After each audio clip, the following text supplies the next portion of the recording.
mengalu-alukan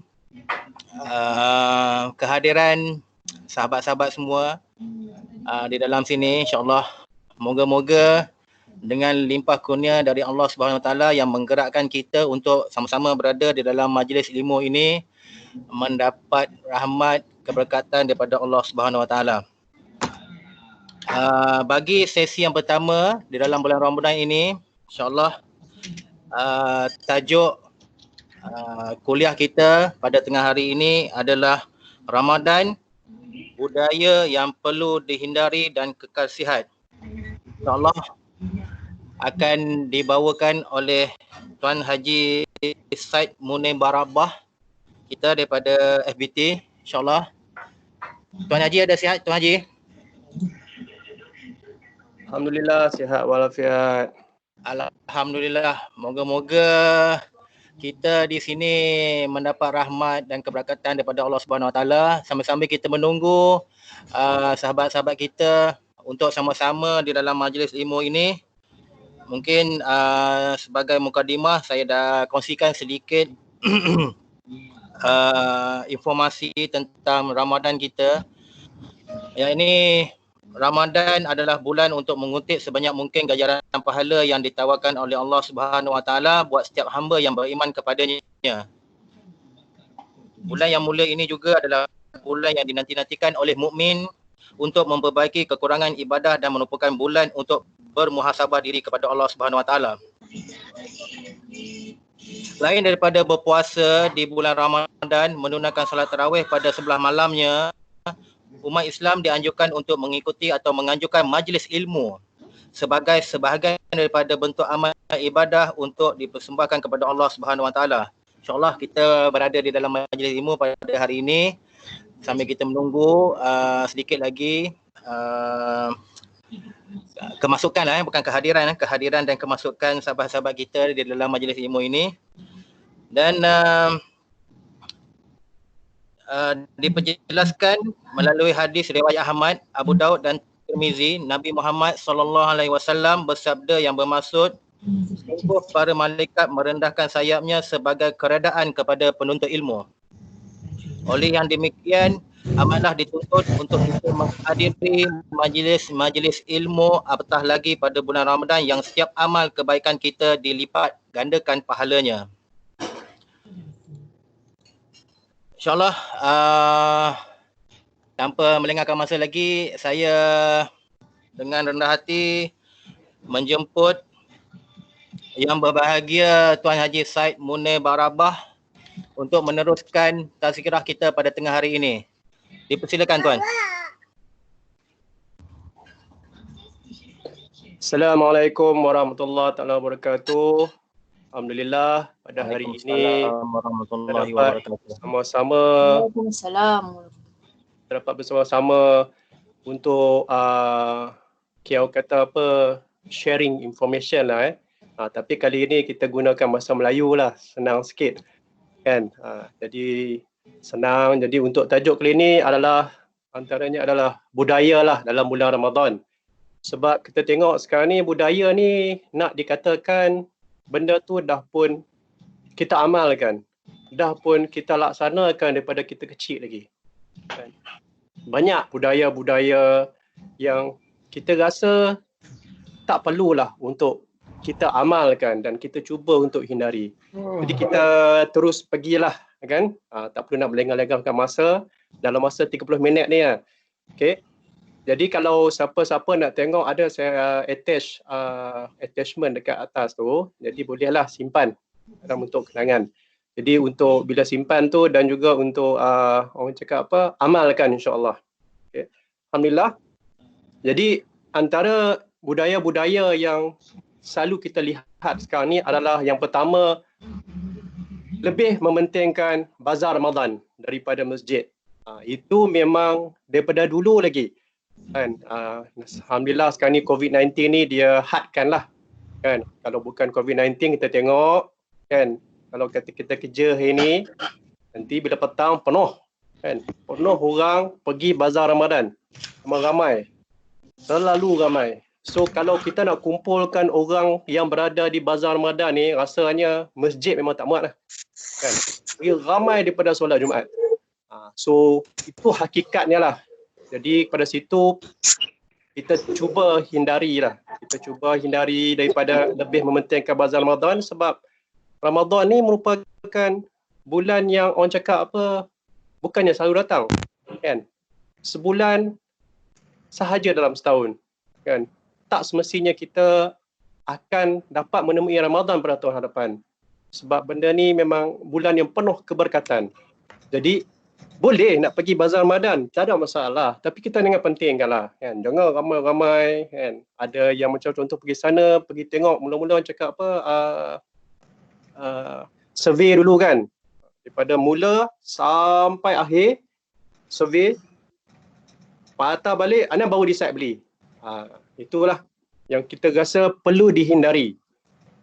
Dan yang kedua adalah mementingkan apa yang nak berbuka pada hari ini daripada apa yang kita nak beribadah pada hari ini. Contoh, dah fikirlah, besok lagi nak berbuka, masak lomak. Kan? Dah beli dah macam-macam semua kan. Itu adalah benda yang selalu kita fikir ketika bulan Ramadan. Sepatutnya kita kena fikir, kita nak buat apa untuk beribadah ni. Contoh pagi, lepas pagi kena buat apa? Okey, sembahyang sunat duha. Perbanyakkan membaca Al-Quran.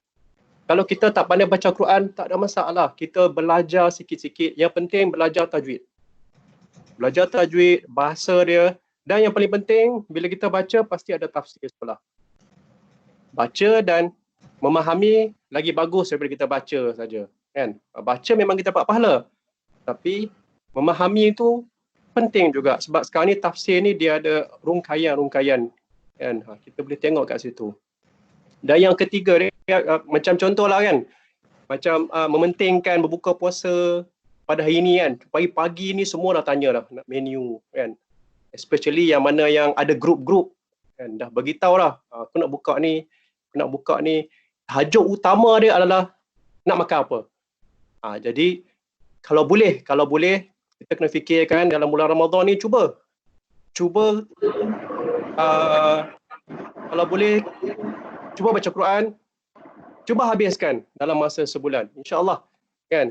Kalau tak habis pun tak apa, janji kita ada nawaitu untuk membaca Al-Quran kan. Untuk solat tarawih, banyakkan zikir. Zikir tu penting. Zikir tu sebenarnya adalah makanan hati kita kan. Tak kisah zikir apa, tak perlu nak zikir panjang-panjang. Zikir sikit-sikit pun tak apa. Allahu Akbar, Allahu Akbar, Allahu Akbar, Allahu Akbar. Biar sentiasa menjadi kebiasaan. Kan? Kadang-kadang orang menggunakan zikir la ilaha illa anta subhanaka inni kuntu minaz zalimin. Kan? La ilaha illallah. Ada zikir-zikir yang kita selalu baca. Subhanallah, alhamdulillah, Allahu Akbar, la ilaha illallah, ataupun subhanallah walhamdulillah wa la ilaha illallah wallahu akbar. Cuma dalam keadaan diam, cuba berzikir. Biasakan dengan kalimah berzikir. Okay. Yang ketiga adalah, yang ni adalah solat tarawih lah. Kan? Solat tarawih ni, bila kita tengok, bila separuh bulan Ramadan ni kan, memang ramai. Tapi bila time separuh kedua tu, dia dah semakin kurang, semakin kosong. Ni memang hakikat lah yang membelenggu umat Islam mana-mana pun, kan? Negara mana sekalipun. Tapi kita khususkan sekarang ni di Malaysia lah, sebab kita berada di Malaysia. So kita tengok mana-mana masjid, surau memang kalau separuh pertama Ramadan memang penuh. Ini kita beritahu konsep bukan COVID-19 lah yang sebelum ni. Kan? Tapi bila dah masuk saja separuh kedua Ramadan tu, tinggal sikit je. Orang-orang yang cekal hati je. Orang-orang yang kata apa, hardcore lah untuk beribadat. Tapi apa sekalipun kita tengok kan, separuh Ramadan ni memang ramai orang fikir untuk persediaan menyambut hari raya. Itu masalah dia lah. So yang keempat adalah kualiti dan kuantiti ibadah cukup berbeza. Kan? Separuh pertama Ramadan dengan kedua memang berbeza. Kan? Awal Ramadan semua berkobar-kobar. Nak buat inilah dalam hati kan, ya Allah, aku ni azam aku adalah untuk membaca Al-Quran, untuk khatam. untuk buat semua dan sebagainya. Kan? Semua nak buat lah. Malam Ramadan dengan tarawih, solat tahajud, apa semua. Tapi bila dah masuk separuh kedua Ramadan, lebih-lebih tu tinggal kesan lah. Itu memang satu kebiasaan. Semangat tu dah hilang. Kan? Kenapa? Sebab kita dah rasa satu kesibukan. Sibuk benda yang lain. Kan? Nak baca Quran pun, tarawih pun dah makin kurang kan. Dia punya tune tu dah makin slow je. So itu antara orang cakap apa budaya-budaya lah yang kita selalu laksanakan. Kan? Sebab kita ada banyak-banyak kerja yang lain. Yang kelima, lebih bergembira dengan Syawal daripada datangnya Ramadan. So selalunya orang akan ingat Allah, Syawal ni merupakan bulan yang penuh kegembiraan. Kadang-kadang dekat Shopee Complex, first Ramadan dah keluar lah lagu-lagu raya. Kan? Jadi hilang tau. Penghayatan kelebihan Ramadan tu dah hilang. Sebab apa? Sebab Syawal. Kan? Semua fikir, wow, apa yang aku nak buat? Kan? Apa yang nak buat? Dan sekarang dah masing-masing dah tak fikir ganjaran-ganjaran, pahala-pahala besar yang dijanjikan ketika di bulan Ramadan. So, boleh gembira, tapi kalau boleh kita gembira datangnya Ramadan lebih daripada Syawal. Syawal tu adalah kemenangan kita untuk melaksanakan ibadah yang banyak dalam bulan Ramadan. Kita bergembira cara lain. Kan? Tapi masalah kita tu je lah. Syawal je gembira kan. Kalau tak ada PKP ni, Shopee Complex semua kan. Semua akan pergi ke sana, beli belah kan. Semua memang jalan jam, sales lah, inilah, itulah kegembiraan Syawal melebihi Ramadan. Ni budaya lah. Yang seterusnya, yang ke-6. Tahulah bulan puasa ni perlu ada sahur. Kan? Perlu ada sahur. Sebab sahur itu adalah satu keberkatan. Tetapi budaya kita adalah lebih mementingkan sahur dari qiyamul lail dan juga solat subuh. Sebab apa? Orang selalunya bangun sahur ni sebab apa kan? Hati gembira sebab apa? Boleh makan. Tapi apa jadi dengan keutamaan yang lain dalam bulan Ramadan, iaitu qiyamul lail dan juga solat solat subuh. Okey. Memang penting bersahur dengan niat tu, memang penting. Tapi apa gunanya kalau kita bersahur tapi kita tak solat? Bahaya juga kan? Begitu juga berpuasa, sebab kita puasa ni memang kita memerlukan sahur, memerlukan kekuatan untuk makan. Tapi kadang-kadang kalau untuk dalam bulan Ramadan ni, waktu siang ni kalau boleh kita curi-curi masa untuk tidur sekejap. Kerana kita nak gunakan kekuatan kita pada qiyamul lail. Qiyamul lail ni dia bukannya bermula lepas isyak, tak ada. Qiyamul lail ni adalah selalunya dalam pukul 2, pukul 3 dah bangun tu, okey. 3 pagi, dalam 2 jam kalau contoh kita sahur pukul 5.30 contoh. Katakanlah kita bangun pukul 4.30, itu pun dikira sebagai qiyamul lail. Bangun jangan tidur balik. Memang dah, kita menggunakan banyak cara seperti jam apa semua kan. Semua dah bantu, dah bangun tapi tidur balik. Sebab kita kurang rehat waktu siang. Curikan masa untuk tidur sekejap, untuk menggunakan tenaga pada waktu malam. Jadi apa sekalipun, kurangkanlah budaya mementingkan sahur. Utamakanlah qiyamul lail dan solat-solat. Yang ketujuh, 10 akhir Ramadan tidak ada masa untuk qiyamul lail. Sebab apa? Malam buat kuih, kan? Nak buat lemang, buat ketupat, buat rendang dan sebagainya. Itu pun masalah juga. Sebab apa? Yang tu sanggup bangun awal. Kan? Sanggup bangun awal sebab nak buat rendang, ketupat dan sebagainya. Itu pun antara budaya yang sepatut dielakkanlah. Yang ke-8, duit raya. Kan? Duit raya, macam contoh, kita banyak beri kepada budak-budak, kanak-kanak. Itu memang budaya kita. Kita siapkan sampul, bagi duit raya, bagi kat siapa dan sebagainya. Kita kena ingat, kanak-kanak ni ada duit.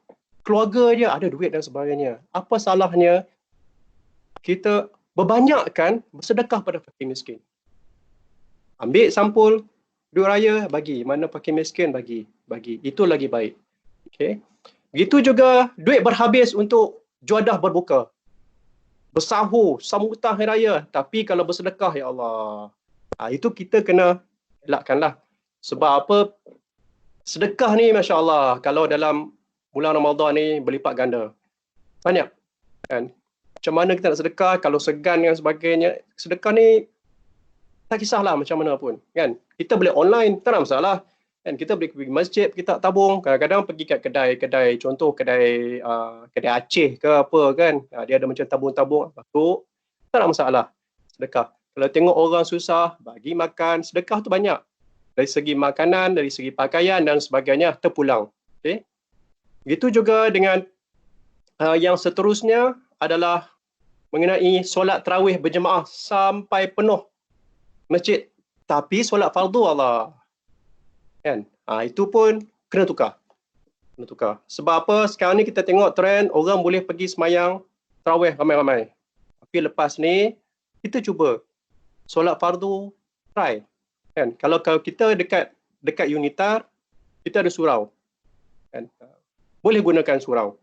Kalau ada masa lah, kalau ada macam meeting dan sebagainya, tak apa. Kita boleh pergi untuk solat dekat office dan sebagainya, dekat fakulti, tak masalah. Tapi kalau apa masa, kita boleh solat ramai-ramai dekat surau. Sebab itu yang paling dekat. Kan? Sebab nanti kalau keluar pergi ke masjid pun, kalau waktu break tak apalah.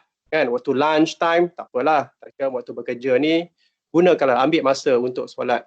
Sekejap saja. Kan? Level 10 yang kita ada. Dan juga level 3 pun kita ada surau kat situ. Okay. Jadi yang seterusnya adalah, ini antara budaya-budaya lah. Dia ada banyak budaya-budaya yang boleh kita hindari. Tapi saya cuma terangkan sedikit sajalah untuk hari ini. Yang kemudian, yang seterusnya, bila kita dah tahu pasal budaya, cuba elak. Yang penting sekali dalam bulan Ramadan adalah kesihatan. Jaga kesihatan tu. Tapi macam mana jaga kesihatan? Kita gunakan macam mana cara Rasulullah SAW menjaga kesihatan. So, kita tengoklah kadang-kadang kita tak pernah juga lah tahu cerita pasal Rasulullah pernah ditimpa sakit teruk. Kan? Sebab apa? Rasulullah mengamalkan cara-cara. Apa saja amalan yang Rasulullah bagi adalah untuk kita juga. Untuk kita mengikutinya melalui sunnah. Kan? Jadi kita boleh ikut. Apa sekalipun sunnah yang kita amalkan, kita ikut pada sunnah Rasulullah, dapat pahala. Itu bezanya. Okay? Yang pertama, Rasulullah SAW, dia selalu bangun sebelum subuh. Sebelum subuh. Nak lagi bagus, bila bangun tu, mandi. Bila mandi, badan segar, kan? Dan kita terus menunaikan solat-solat sunat-sunat yang lain. Itu Rasulullah dia kekalkan sihat sebab apa? Pagi dia akan bangun sebelum subuh. Kita ni kadang-kadang terlajak. Selepas subuh bangun, itu ya badan kita menjadi lemah. Kalau nak tahu badan kita nak kuat, sebelum subuh kita kena bangun. Bangun, mandi, bersihkan diri dan solat. Jadi, hal ini memberi hikmah mendalamlah antara limpahan pahala kesegaran udara. Sebab apa? Udara subuh, ya Allah. Antara orang cakap apa, kelebihan untuk kesedaran udara subuh ni adalah untuk merawat penyakit TB dan juga memperkuatkan akal fikiran. Itu hikmah dia tu. Jadi bolehlah try bangun. Kalau subuh sekarang ni pukul 5.59, dekat pukul 6 lah. Try bangun pukul 5. Bangun, jadi refresh balik akal fikiran kita. Yang kedua, cara Rasulullah ialah aktif menjaga kebersihan. Macam kita COVID-19, kita dah cakap kan, kena aktif, basuh tangan dan sebagainya. Itu dah menjadi sunnah Rasulullah. Rasulullah dah amal dah daripada dulu lagi sentiasa bersih dan rapi. Setiap Khamis atau Jumaat, Rasulullah selalu mencuci rambut halus kat pipi ni. Potong kuku, bersikat, pakai minyak wangi. Minyak wangi ni, minyak atar. Okay? So, Rasulullah mandi pada hari Jumaat adalah sangat dituntut. Kan? Demikian juga Rasulullah gosok gigi, memakai harum-haruman. Ni daripada hadis riwayat Muslim. Kena jaga kebersihan lah. Kan? Dia ada hari-hari dia yang nak ambil sunnah. Hari lain lagi bagus. Amalkan. Yang ketiga, Rasulullah makan tak pernah berlebihan. Sabda Rasulullah bermaksud, kami adalah satu kaum yang tidak makan sebelum lapar. Dan apabila kami makan, tidak terlalu banyak. Kan? Daripada muttafaq alaih. So benda ni, macam Rasulullah makan, bila dah kenyang, stop. Kita ni tak ada. Kita ni kalau makan, nak lagi. Itu yang sebabnya kita rasa lemah. Terutama ketika berbuka puasa. Kan? Buka puasa, memang jin dan syaitan memang tak ada. Dia memang tak boleh ganggu kita. Cuma satu saja yang akan mengganggu kita, iaitu nafsu. Nafsu ni akan kekal kat kita. Jadi, apa sekalipun, kawal nafsu tu. Nafsu makan, awal nafsu. Sebab dalam tubuh manusia ada 3 ruang. 1/3 udara, 1/3 lagi air, dan 1/3 lagi adalah makanan. Jadi kena isi ruang lah. Jangan lebih. Jangan jadi 2/3 makanan, itu yang jadi sengkak. Itulah kurang udara dan kurang air. Itu badan kita jadi lemah. So, teruskan. Amalkan, makan tu jangan berlebihan. Sekadar nak dapat kenyang sikit pun cukup lah untuk tenaga. Dan juga Rasulullah gemar berjalan kaki. Rasulullah memang gemar berjalan kaki. Pergi masjid jalan kaki, pergi pasar jalan kaki, mengunjungi rumah sahabat jalan kaki, itu zaman Rasulullah lah. Okay. So, bila berjalan kaki, peluh akan keluar. Kan? Rongga-rongga kat tangan, apa semua pun akan terbuka, dan juga peredaran darah berjalan lancar. Itu penting. Penting untuk apa? Untuk masalah sekarang adalah sakit jantung. Sakit jantung ni tak kira umur. Muda pun boleh kena heart attack. Okay? So, Rasulullah ada gemar berjalan kaki. So, sekarang ni kita ada kereta, kita ada kenderaan. Betul lah. Kalau daripada rumah saya, Puncak Alam pergi Unita, tak boleh jalan kaki lah. Kan? Memang saya kena naik motor. Kan? Jadi, saya naik motor sampai ke Unita. Jadi, contoh kalau saya nak pergi bank, saya jalan kaki. Pergi Maybank, jalan kaki. Ataupun nak pergi Giant, motor rehat, jalan kaki. Giant kecil ke, Giant besar ke, kan? Itu antara jalan kaki. Kalau pergi contoh, macam biasa kita pergi kedai, saya selalu parking jauh-jauh. So, boleh berjalan kaki. Sebab apa? Kita nak mendapat berkat. Kita mendapat apa orang cakap? Sunnah Rasulullah. Sebab Rasulullah gemar berjalan kaki. Itulah. Kena tengok keadaan lah. Tak nak lah nanti. Okay, kalau macam tu, Grab Food. Penat lah kan. Minta ni semua hantar jalan kaki, memang lambat lah nak sampai. Yang kelima, Rasulullah ni tidak pemarah. Dia memang, Rasulullah akan selalu nasihatkan, jangan marah, jangan marah, jangan marah. Itu memang kekuatan, kesihatan orang Muslim. Bukan pada jasad, tapi pada jiwa. Itu penting tu. Kita kena tahu kesihatan jasmani and rohani. Itu penting. Kena balance. Okay. Jadi, ada terapi yang tepat untuk menahan marah. Mengubah posisi kita marah. Macam kita marah ni, posisi ke sini kan, marah sangat. Macam mana nak buat? Pusing ke kanan, ke kiri ataupun ke kanan. Dia akan, ni terapi lah untuk meredakan marah. Bila berdiri, duduk. Kan? Ataupun baring sekejap.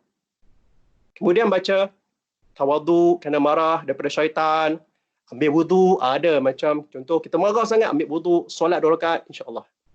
Okay, insya-Allah. Yang keenam, tidak putus asa. Apa sekalipun, memang kita kena sabar, istiqamah, bekerja keras dan tawakal pada Allah. Banyak. Jangan putus asa. Apa sekalipun yang kita alami adalah cubaan pada Allah. Kenapa Allah cuba kita? Sebab Allah sayang kita. Allah nak kita ni macam mana? Kita ni sabar ke tak? Kita istiqamah ke tak? Sebab apa? Apa sekalipun Allah nak kita sentiasa mohon pada Allah. Tapi dengan usaha. Kan? Jangan tak ada usaha, susah juga. Okay? So, yang ketujuh yang paling penting, Rasulullah tak pernah iri hati. Kan?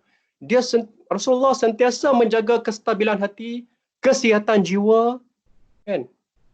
Dengan menjauhi sifat iri hati. Ya Allah, Rasulullah selalu juga kita boleh amalkan doa. Ya Allah, bersihkanlah hatiku dari sifat-sifat mazmumah.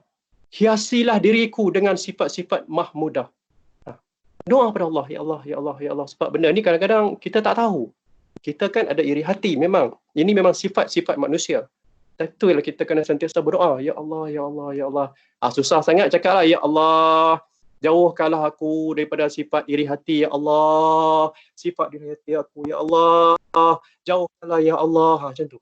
Pun boleh. Allah memahami apa yang kita nak. Tak semestinya kita nak baca dalam bahasa Arab. Tak semestinya kita baca dalam bahasa apa sekalipun. Apa niat kita nak minta kepada Allah, Allah faham. Allah tahu. Yang satu lagi ni memang beratlah. Rasulullah ni selalu menjadi seorang yang pemaaf. Sentiasa maaf. Apa sekalipun, Rasulullah sentiasa maaf. Marah ke mana pun, sentiasa maaf. Sebab apa? Pemaaf adalah salah satu perkara yang menyebabkan badan kita sihat. Kita maaf. Kita tak stres. Sebab apa? Kalau kita tak maaf, kita akan berdendam. Tak puas hati ni kan. Aku geram ni. Bila geram ni, dia stres.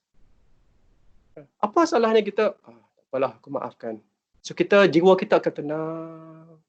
Itu salah satu cara. So saya bagi pun setakat 8 lah. Sebenarnya banyak. Banyak sunnah-sunnah Rasulullah. Okay? Yang kita boleh ikut. Tapi yang seterusnya adalah mengenai diet waktu ketika sahur.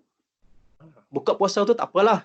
Buka puasa tu kita tahu bila buka puasa kita makan apa yang patutlah. Tadi saya dah cakap, makan seperti mana Rasulullah cakap, makan jangan berlebihan. Kan? Yang ini untuk sahur. Sahur ni dia ada 5 tips. Ada banyak sebenarnya, saya bagi 5 je nak share. Yang pertama, pastikan kita ada cukup karbohidrat kompleks. Okay? Sebab benda ni adalah sumber tenaga yang perlahan dan mengenyangkan. Contoh kita boleh gunakan roti perang, nasi putih yang ada serat GI yang rendah. Jangan nasi putih biasa, tu kanji tinggi. Ambil yang karbo kompleks punya. Tak apa, makan pun. So, itu yang penting.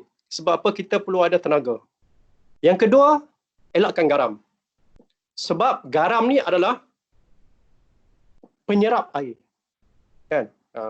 Kalau tengok kalau biskut ke, kicap ke, masakan bergoreng dan sebagainya ada garam tu, elakkanlah. Sebab apa? Dia boleh mencepatkan dehydration. Dan sentiasa membuat kita haus. Jadi benda-benda yang tin-tin tu semua tu memang tinggi dia punya garam dia. Pergi mana-mana kedai ada. Semua kan ada garam dia. And then kita kena target kalori kita. Kan? Maybe 500 kaloris purata kan. Contoh sebab kita kena pastikan kalori ni balance dengan protein dan juga karbohidrat berserat. So maybe kita bubuh segenggam nasi dengan lauk ayam, sahur dan air kan. So nasi tu taklah banyak, segenggam je. Tapi lauk tu banyak lah. Main ratah lah. Ataupun roti parang, campur susu tuna sikit ke, apa ke. And then cereal ke, susu lemah rendah ke. Tak apa. Itu memang kita ni. And then yang keempat adalah elak kafein. Kafein ni adalah minuman diuretik lah. Dia akan memaksa kita buang air. So benda tu akan jadi dehydrate. Yang mana ada kafein tu, cuba elakkan. Yang paling akhir, yang paling penting adalah meminum air yang cukup. Jangan minum air yang terlalu banyak. Air tu bukannya air sejuk. Bukan air sejuk. Dia air ni memang air sederhana, air masak ataupun air suam, tak kisahlah. Kan? So jangan minum banyak. Lebih banyak minum, nanti badan akan buang air yang banyak. Akan haus. So jumlah sederhana pun waktu sahur pun 2 gelas pun cukup. Ataupun kita amalkan yang 8 gelas tu lah sehari. Waktu sahur segelas kan. And then waktu bangun segelas, waktu sahur segelas. Waktu nak semayang sebelum subuh pun sebelah, itu buka puasa segelas kan. kemudian Isyak segelas, Tarawih segelas, sebelum tidur segelas, macam itulah. Kita buat, kalau boleh elakkan manis. Elakkan benda-benda manis, sebab manis ni dia ni masalah satu je manis ni. Dia menyebabkan kita jadi cepat dahaga. Untuk manis. Jadi itulah antara untuk tazkirah saya pada hari inilah. Jadi apa sekalipun, yang penting pastikan solat, kekalkan solat, pastikan bacaan solat tu betul. Terutama surah Fatihah tu. Surah Fatihah tu banyak yang orang silap. Jadi buka surah Fatihah, baca tengok tajwid dia. Kan? Bismillahirrahmanirrahim. Dia boleh 4 pun boleh. Nirrahim. Kalau 4, direct 4 sampai waladhdallin. So kita kena tengok dia punya izhar dia, kan, ifaq dia dan sebagainya. Tajwid tu kena tengok dengan teliti. Sebab surah Fatihah tu adalah wajib. Wajib sekali dalam dalam solat. Sebab kalau benda kita buat tak betul, jadi solat kita tak sah. Itu paling penting. Jadi dengan itu sebelum saya selesaikan untuk tazkirah saya akan membaca doa lah. Mudah-mudahan doa kita ni, doa-doa ni dapat diaminkan bersama-sama. InsyaAllah kita akan bersama-sama dapat memperkuatkan diri kita untuk banyak beribadah, untuk banyak beriman kepada Allah Subhanahu Wa Taala, insya-Allah. Kita mulakan dengan Al-Fatihah. A'udzubillahi minasyaitonirrajim. Bismillahirrahmanirrahim. Alhamdulillahirabbil alamin, arrahmanir rahim, maliki yaumiddin. Iyyaka na'budu wa iyyaka nasta'in. Shiratal mustaqim, shiratal ladzina an'amta 'alaihim ghairil maghdubi 'alaihim waladdallin. Amin. Ya Allah, ya Rahman, ya Rahim, dalam dekapan Ramadan yang suci ini, dengan rendah diri kami yang kerdil lagi hina ini memohon doa dengan penuh pengharapan kepadamu, ya Allah. Semoga Engkau sudi mendengar permintaan kami, ya Allah. Kerana sesungguhnya Engkau Tuhan yang maha mendengar, ya Allah. Ya Fattahu, ya Alim, ajarkanlah kami yang lemah ini untuk melihat jalan keluar dari segala masalah yang membelenggu kami. Bukakanlah hijab kepada kami yang tak mampu melihat setiap kebaikan pada kejadian dan takdir-Mu, ya Allah. Ya Allah, takdirkanlah yang baik-baik untuk diri kami, ya Allah. Janganlah Engkau menguji kami pada apa yang tidak mampu kami lalui. Bukakanlah pintu-pintu rahmat-Mu untuk kami, ya Allah. Ya Allah Rabbul Jalil. Sejahterakanlah untuk kami kesihatan yang baik, ya Allah. Supaya dengannya kami dapat beribadah kepadamu, ya Allah. Ampunkanlah segala dosa kami, ya Allah. Kerana kami terlalu banyak dosa kepadamu, ya Allah. Kami lupa akan Engkau ketika sihat. Kami ingat padamu bila ditimpa sakit. Kami lupa kepadamu ketika senang. Kami ingat kepadamu ketika datang kesusahan. Kami lupa kepadamu di saat kami gembira. Kami ingat kepadamu ketika kami sedih dan kecewa. Kami habiskan usia muda dengan keseronokan di dunia. Kami mula mengingatimu ketika usia sudah tua. Justru itu, ya Allah, ampunilah semua dosa kami. Berilah kekuatan kepada kami untuk melawan hawa nafsu dan dunia yang sentiasa melalaikan kami daripada mengingatimu, ya Allah. Ya Allah, ya Rahman, ya Rahim, ampunilah dosa kedua ibu bapa kami, ya Allah. Setiap titik susu yang mengalir dalam diri kami, Kau gantilah dengan kebajikan untuknya yang boleh membawanya ke syurga-Mu, ya Allah. Ya Allah, ya Rahman, pada setiap keringat yang mengalir pada tubuh ayah kami dalam mencari rezeki kepada keluarga kami, Kau gantilah dengan keampunan yang membawa ke syurga-Mu, ya Allah. Sesungguhnya pengorbanan mereka tidak akan mampu kami membalasnya. Bahkan terkadang mereka hidup dalam kesusahan dan kesempitan, sedangkan kami berada dalam kesenangan dan kemewahan. Justru kurniakanlah kepada kedua ibu bapa kami tempat yang istimewa di syurga-Mu, ya Allah. Ya Allah, kami juga memohon ampun untuk kaum kerabat kami, sahabat-sahabat kami, guru-guru kami, rakan seunitar kami yang terlebih dahulu pergi meninggalkan kami ke alam barzah. Golongkanlah mereka dalam orang-orang yang Kau redai. Apabila tiba pula giliran kami menuju barzah-Mu, maka Kau ambillah kami dalam keadaan yang baik-baik. dalam keampunan dan rahmat-Mu ya Allah. Ya Allah ya Aziz, kurniakanlah kepada kami jiwa yang tenang dan tenteram. Hiasilah hati kami dengan sifat syukur, redha, sabar, ikhlas, amanah dan tanggungjawab. Kau jauhkanlah daripada kami sifat ujub, riak, takbur, fitnah, mengadu domba, sangka buruk dan khianat. Ya Rashid, Ya Rahman, Ya Rahim, jika ada di kalangan kami mereka yang diuji dengan kesusahan, maka kau bantulah mereka, permudahkanlah urusan mereka. Jika ada di kalangan kami mereka yang bersedih hati, berikanlah ketenangan dan jalan keluar kepada mereka. Jika ada di kalangan kami sedang berhajat dengan keperluannya, maka tunaikanlah hajat mereka dan cukupkanlah keperluan mereka. Jika ada di kalangan kami mereka yang diuji dengan sakit, maka kau sembuhkanlah mereka ya Allah, agar dapat beribadah bersama kami.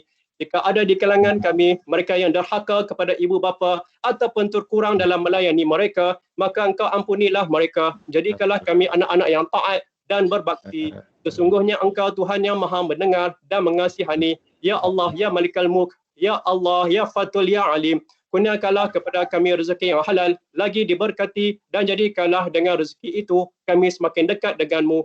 Sebaliknya, janganlah engkau jadikanlah kami daripada golongan-golongan yang lupa diri setelah mendapat padanya tempat kami mencari kehidupan. Elokkanlah urusan akhirat kami, Ya Allah, yang padanya tempat akan kembali untuk selama-lamanya. Jadikanlah kehidupan kami ini sebagai tambahan segala kebaikan kepada kami, dan jadikanlah kematian sebagai ketenangan kepada kami daripada segala kejahatan. Sesungguhnya kami ingin kembali kepadamu dengan jiwa yang tenang, Ya Allah.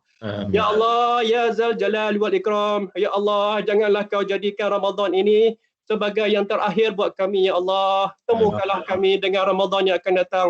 Tapi andainya ini Ramadan terakhir buat kami, jadikanlah puasa kami sebagai puasa yang kau rahmati. Jadikanlah Ramadan kami ini paling bererti, penuh dengan cahaya iman, menerangi kegelapan hati kami menuju redha-Mu serta kasih sayang-Mu, Ya Allah. Jadikanlah Ramadan ini sebagai penghapus dosa-dosa kami. Ya Allah, temukanlah kami, Ya Allah, dengan Lailatul Qadar-Mu, Ya Allah. Pilihkanlah kami di kalangan hamba-Mu yang mendapat beramal di malam Al-Qadar. Ya Allah, terimalah amalan kami, terimalah taubat kami, ampunilah segala dosa kami, amanahkanlah kehidupan kami di sana nanti yang kekal dan abadi. Kurniakanlah kepada kami syurga-Mu yang maha luas, yang maha nikmat. Amin ya Rabbal Alamin. Amin ya Rabbal Alamin. Amin amin ya Rabbal Alamin. Alhamdulillah. Jazakallahu khair kepada Tuan Haji Said. Moga-moga segala perkongsian tip-tips yang diberi dapat kita sama-sama amalkan. Mudah-mudahan dengan Ramadan pada kali ini kita sama-sama dapat menghayatinya dengan sebaik dan terbaik daripada yang lepas-lepas, insya-Allah. Jadi ada beberapa minit lagi, maksudnya waktu zuhur pada hari ini adalah pada pukul 1.13 tengah hari. InsyaAllah saya mewakili Unitas Staff Club pada minggu ini, setiap Jumaat kita akan adakan majlis bacaan Yasin pukul 9.30 pagi, dan insyaAllah ada lagi kuliah-kuliah yang akan menyusul pada minggu-minggu yang mendatang, dan moga-moga segala perkongsian yang telah diberikan oleh Tuan Syed kita dapat kita sama-sama amalkan. Mungkin sepanjang PKP ini sebelum Ramadan lagi, dan apabila masanya Ramadan mungkin kita perlu lebih lipat gandakan usaha kita. Sekiranya seperti yang Tuan Syed kongsikan tadi, kalau sekarang kita semua beribadah di dalam rumah, di tempat kita masing-masing. Jadi untuk solat fardu tu kita usahakan sebaiknya untuk sama-sama dapat berjemaah, sama ada dengan ahli keluarga, ya, rakan-rakan di dalam rumah ataupun rakan-rakan dalam bilik kita dapat berjemaah setiap waktu. Juga apabila kita membaca Al-Quran, mungkin kita dapat lebih perbaiki dengan kita bertadabbur bersama ahli keluarga ataupun bersama rakan-rakan dalam rumah yang sebilik. Sekiranya yang tinggal bersorangan, mungkin kita boleh buat video untuk sama-sama paling kurang seorang yang akan semak bacaan kita agar kita dapat perbaiki dengan lebih baik lagi untuk Ramadan pada kali ini. Dan insyaAllah kalau kita membaca Al-Quran tu, setiap yang kita baca sambil tu kita perbetulkan bacaan kita, setiap ayat, huruf yang kita perbetulkan dan diperbetulkan, mudah-mudahan semua itu akan dapat ganjaran yang berlipat kali ganda, insyaAllah, mudah-mudahan. Dan mungkin juga sepanjang PKP ini sebelum Ramadan lagi, kita dengan masakan di rumah tu mungkin kita mencuba pelbagai menu masakan lah. Mungkin untuk Ramadan ni banyak yang kita dah cuba tu mungkin kita tak dapat nak rasa, ataupun kalau kita buat kuih tu mungkin bancuhannya mungkin tak kena dengan apa yang kita hajati. Jadi itulah sebolehnya macam yang Tuan Syed kongsikan tadi, kita sebolehnya jangan bazirkan lah walaupun dia keras macam mana pun kita cuba jugalah untuk habiskan juga. Kalau tak pun tak tahulah, kod-kod ada yang nak hantar gambarnya ke dalam apa, masak apa tak jadi hari ni ke apa kan. Mungkin kita cuba sebaik mungkin lah untuk mengurangkan pembaziran di dalam bulan Ramadan ini, insyaAllah. Jadi sekali lagi saya mengucapkan terima kasih, setinggi-tinggi terima kasih kepada Tuan Syed kita. Semoga kita semua yang berada di dalam majlis ilmu ini yang dikirakan sebagai taman-taman syurga, kita keluarga dikurniakan kesihatan yang baik dan dirahmati Allah Subhanahu Wa Taala. InsyaAllah kita bertemu lagi di masa yang akan datang. Dengan itu saya sudahi dengan wabillahi taufiq wa hidayah. Wassalamualaikum warahmatullahi wabarakatuh. Assalamualaikum. Waalaikumsalam. Waalaikumsalam. Waalaikumsalam.